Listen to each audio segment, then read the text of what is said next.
Halo, assalamualaikum warahmatullahi wabarakatuh.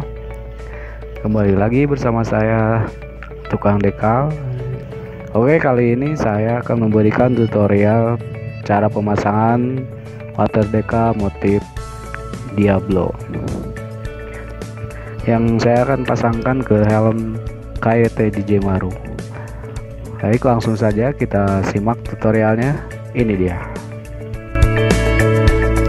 Baik, yang pertama kita semprot dulu water decalnya dengan clear NC sampai merata.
persist, 'cause I will not quit. No, because I want this.